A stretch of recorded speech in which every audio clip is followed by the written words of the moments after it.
ભાદરવા સુદ ચોથ એ જ ગણેશ ચોથ. ગણપતિનું આ વ્રત કરનારે ભાદરવા સુદ એકમથી ઘરમાં ગણપતિ દેવની સ્થાપના કરવી જોઈએ.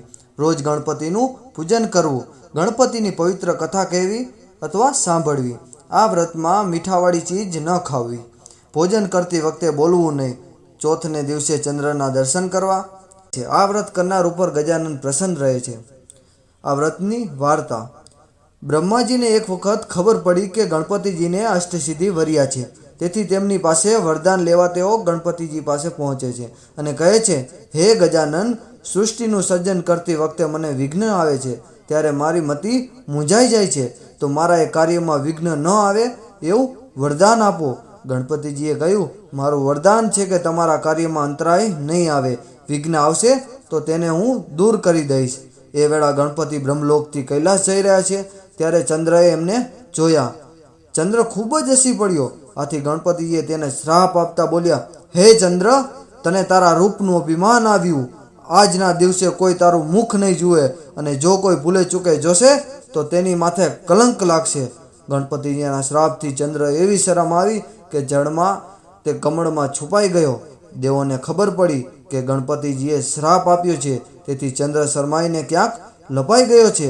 તેથી તેઓ બ્રહ્માજી પાસે આવ્યા અને કહેવા લાગ્યા, હે બ્રહ્મદેવ, ચંદ્ર સાપ પીડાઈ રહ્યા છે, તો તેનું કશું નિવારણ બતાવો.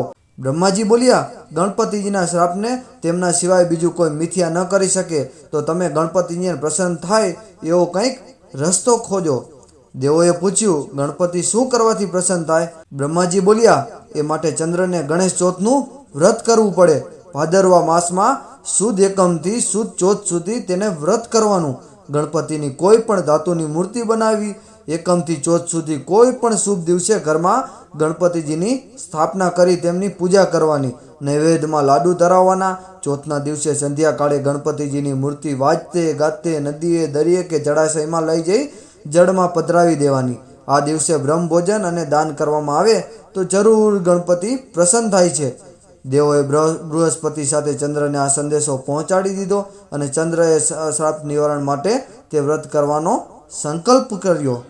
ભાદરવો મહિનો આવતા ચંદ્રે ગણપતિજીની મૂર્તિ બનાવી, તેની સ્થાપના કરી, પૂજન કરી, ગણેશ ચોથના વ્રતનો આરંભ કર્યો. તેણે ગણપતિને પ્રાર્થના કરવા માંડી કે, હે ગણેશ, હે ગજાનંદ, હું ભૂલચૂકમાં સમજમાં આપને વિશે કંઈક આડું અવડું બોલી ગયો, પણ હવે મને બહુ જ પસ્તાવો થાય છે. આપ તો દયા સિંધુ કહેવાઓ છો, તો મને શ્રાપમાંથી મુક્ત કરો. ચંદ્રની પ્રાર્થના સાંભળી ગણપતિજી બોલ્યા, હે ચંદ્ર, તે તારી ભૂલ સમજાય તે સારી વાત છે, પરંતુ શ્રાપમાંથી મુક્તિ નહીં મળે. તે મારું વ્રત ક્યું છે, તેથી હું તારા પર પ્રસન્ન થઈ શ્રાપ હળવો બનાવું છું. આજથી જે મનુષ્ય ભાદરવા સુદ બીજની રાતે ચંદ્રના દર્શન કરશે, એના પર કોઈ પણ જાતનું સંકટ નહીં આવે, તેને કલંક નહીં આવે. બાકી ભૂલે ચૂકે બીજના ચંદ્રના દર્શન કર્યા વગર ચોથના દર્શન કરશે તો તેને કલંક લાગશે. તો પણ ગણેશ ચોથનું વ્રત જે કોઈ શ્રદ્ધાપૂર્વક કરશે તેના પર મારી કૃપા રહેશે. જે ભાવિકો શ્રદ્ધાપૂર્વક ગણેશ ચોથનું વ્રત કરશે, તેના વ્રતની કથા કહેશે અથવા સાંભળશે, તેના પર ગણપતિ દાદા સદાય કૃપા દ્રષ્ટિ રાખશે અને તેને સુખ સાંપડશે. હે રિદ્ધિ સિદ્ધિના દાતા, હે ગજાનંદ, ગોરી પુત્ર ગણેશ, જેઓ તમારું વ્રત પૂજન કરે તેનું સદાય કલ્યાણ કરજો. જય ગણેશાય.